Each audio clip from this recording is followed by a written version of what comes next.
नमः संस्कृताय। तो आज के वर्ग में पुनः हम लोग अनुवाद बनाना सीखेंगे।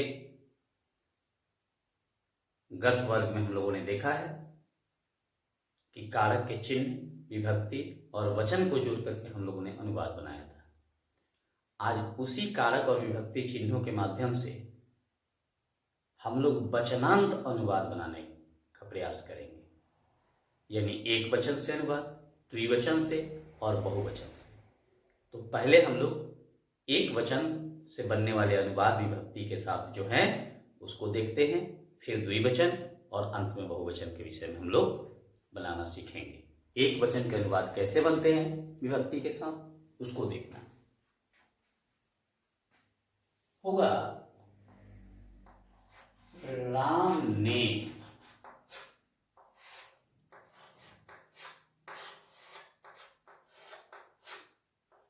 पत्र लिखा।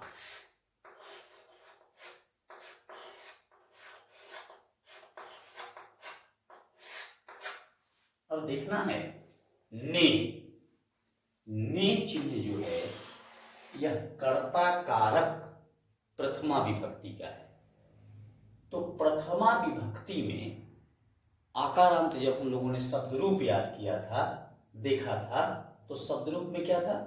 बालकः। इसलिए राम का होगा राम। यहां लिखेंगे हम लोग राम। अब आएगा पत्र के पास कोई चिन्ह नहीं है, तो पत्र के पास चिन्ह नहीं तो पत्रम। पत्रम ये नहीं होगा। इसका भी एक सूत्र है। एक सूत्र है कि अनुस्वार कहाँ देना है और म हलंत कहाँ देना है। मैं आगे बताऊंगा, तब तक थोड़ा सा आपको बता दूं कि अगर म के बाद कोई स्वर वर्ण हो तो म हलंत लिखना है। अगर म के बाद कोई व्यंजन वर्ण हो तो उसके लिए अनुस्वार लिखना है। यह एक सूत्र है। आगे जब हम लोग पढ़ेंगे संधि इत्यादि में तो इसको मैं विस्तृत रूप से आपको बताऊंगा। तो राम पत्रम और लिखा भूतकाल है। भूतकाल लम लकार में रूप चलता है। राम प्रथम पुरुष एक वचन होगा, इसलिए होगा अलिखत।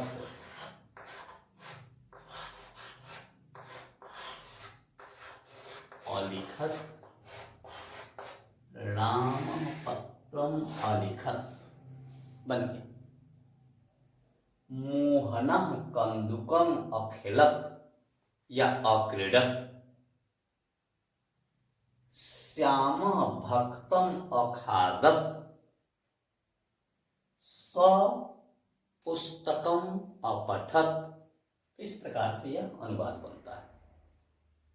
अगर इसी को हम कर्म कारक में देखते हैं तो कर्म कारक में होगा राम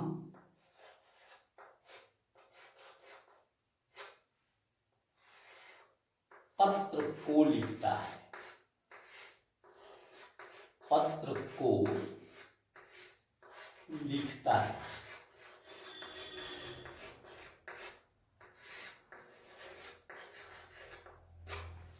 पत्र को लिखता है। ऐसे को नहीं भी हो तो वाक्य शुद्ध होगा, लेकिन चूंकि मैं आपको विभक्ति और चिन्ह को जोड़कर बता रहा हूं इसलिए इसको लिखना पड़ रहा है। तो फिर वही राम का राम। अब देखेंगे को है। यहां पत्रम इसलिए लिखे थे कि पत्रम नपुंसकलिंग है।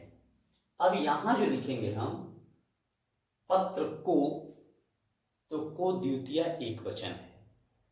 द्वितीय एक वचन में बालक का रूप बालकम। वैसे अगर हम लोग पत्र का रूप पढ़ेंगे तो पत्र नपुंसक लिंग में रूप चलता है और प्रथमा और द्वितीय दोनों अकारांत की तरह होता है, दोनों परिवर्तित हो जाता है। तृतीया से वैसे ही रूप चलता है। पत्रम पत्रे पत्राणि, पत्रम पत्रे पत्राणि। प्रथमा और द्वितीय में केवल परिवर्तित होता है, तृतीया से बालक की तरह ही अनुवाद चलता है नपुंसक लिंग का। तो राम द्वितीय में होगा पत्रम। अब यहां देखिए लिखती हो जाएगा। लिखत, इसको भी समझ लेंगे। मैंने बताया था कि अगर बाद में स्वर हो तो म हलंत लिखना है और व्यंजन हो तो अनुस्वार लिखना है। यह भी स्पष्ट हो गया होगा। अब इसी को हम तृतीया में जब चलते हैं, तृतीया विभक्ति एक वचन में, तो राम कलम से, कलम से लिखता है। बड़ा हो जाएगा, पत्र कुछ नहीं करना है, फिर पत्रम अगर लिख देंगे तो अनुवाद हो जाएगा। तो राम कलम से लिखता है, रामः, फिर क्योंकि राम के पास कोई चिन्ह नहीं है, रामः कलम से, करण कारक, करण से, द्वारा, तो से होगा। तो बालक का रूप जब हम पढ़ेंगे तो तृतीया एक वचन में होता है कलमेन। हमको लिखना पड़ेगा रामः कलमेन, कलमेन। अगर हम चाहें कि पत्रम में लिखें तो पत्रम लिख सकते हैं, अगर पत्रम नहीं लिखते हैं तो वही फिर लिखती हो जाएगा। रामः कलमेन लिखति, रामः कलमेन पत्रम लिखति। कहीं कोई कुछ नहीं करना, जहां हमारा चिन्ह है वहां चिन्ह के साथ हमको व्यवस्थित कर देना है, अनुवाद हमारा स्वतः बन जाएगा। अब देखेंगे, राम मोहन को या मोहन के लिए, दोनों बात होगा, मोहन के लिए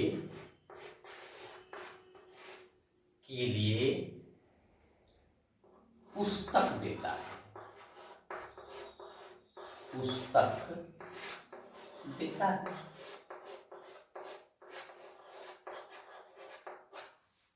फिर राम के पास यथावत जैसे राम है वैसे ही राम, चिन्ह यहां है के लिए संप्रदान चतुर्थी विभक्ति एक वचन है, तो संप्रदान चतुर्थी में चूंकि मोहन अकेले है, मैं एक वचनांत अनुवाद को ही केवल यहां बता रहा हूं, तो चतुर्थी एक वचन में होगा बालकाय, मोहन का होगा मोहनाय, मोहनाय पुस्तकम, पुस्तक, ददाती मैंने देखा है, ददाती, पुस्तकम ददाती, हो गया अनुवाद हमारा। इसी को पंचमी में हम जब चलते हैं तो लिखेंगे राम विद्यालय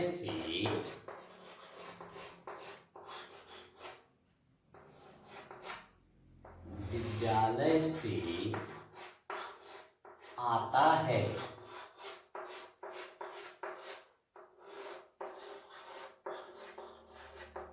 आता है। देखेंगे राम का राम, फिर वही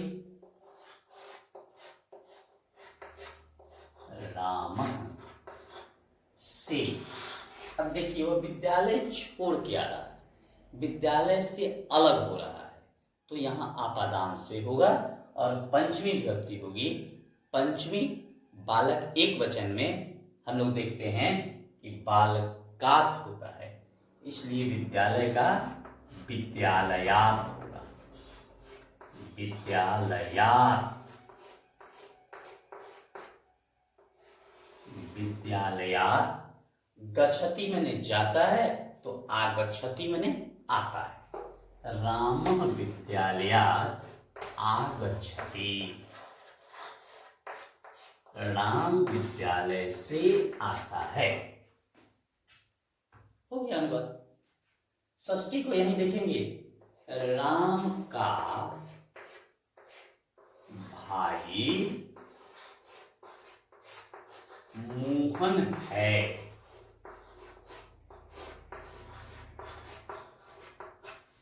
राम का भाई मोहन है।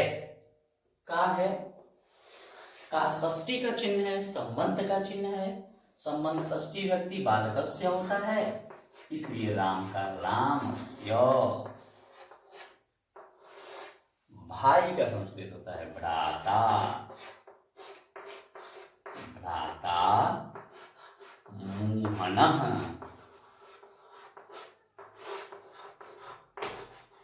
मोहन अस्ति में है, राम का भाई मोहन है।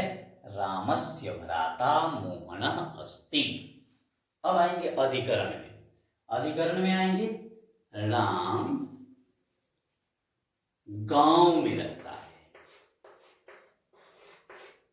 गांव में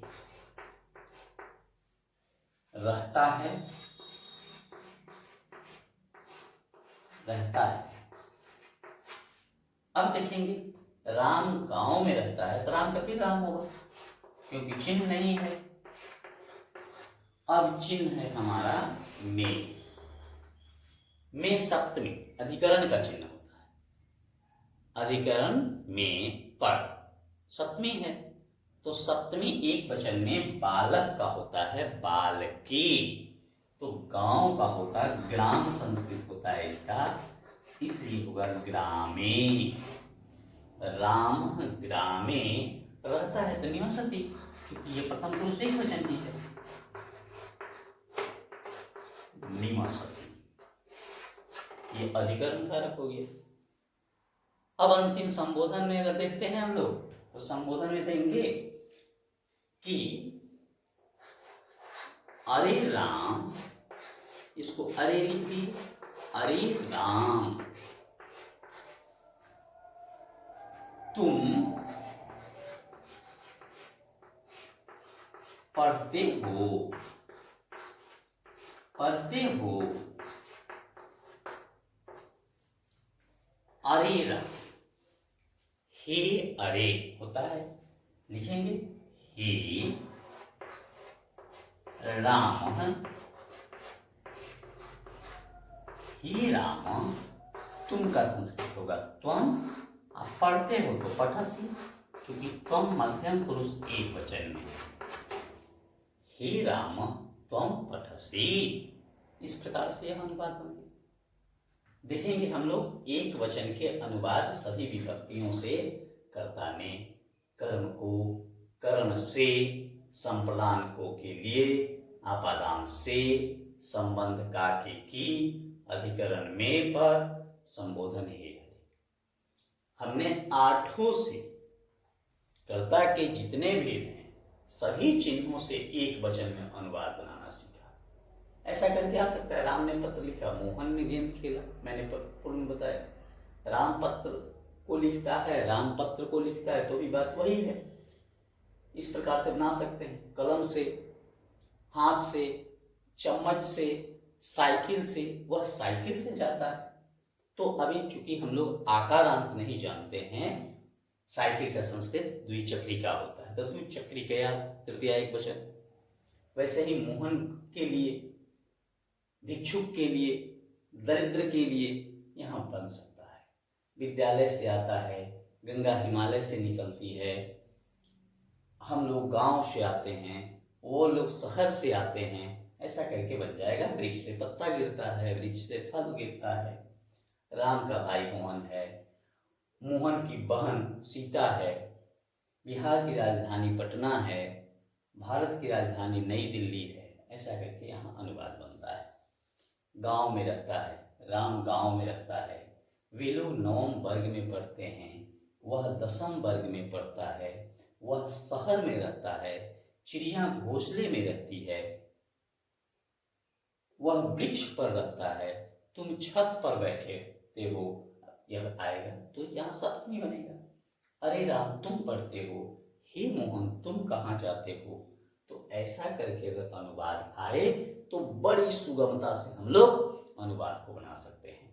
हमें अनुवाद बनाने में सिर्फ चिन्हों को देखना है कि चिन्ह हमारे किस विभक्ति के हैं, किस कारक के हैं। अगर हम उसको देख लेते हैं तो वैसे ही बालक आकारांत से, अगर अभी आकारांत के है तो आकारांत, आकारांत आएगा तो आकारांत देखेंगे और अनुवाद हम लोग आसानी से बना सकते हैं। बस संस्कृत समझने भर की बात है। संस्कृत क्लिष्ट नहीं है, संस्कृत बहुत सरल है। हम केवल एक बार संस्कृत को समझ जाते हैं तो आजीवन के लिए वो हमारे लिए मित्र के समान सदैव सहयोगी रहती है। इसलिए पुनः सभी से निवेदन करूंगा कि संस्कृत को पढ़िए। संस्कृत पढ़ के जो आनंद की अनुभूति होगी वह किसी अन्य भाषाओं में नहीं होने वाली है। इसी के साथ नमो नमः, धन्यवाद।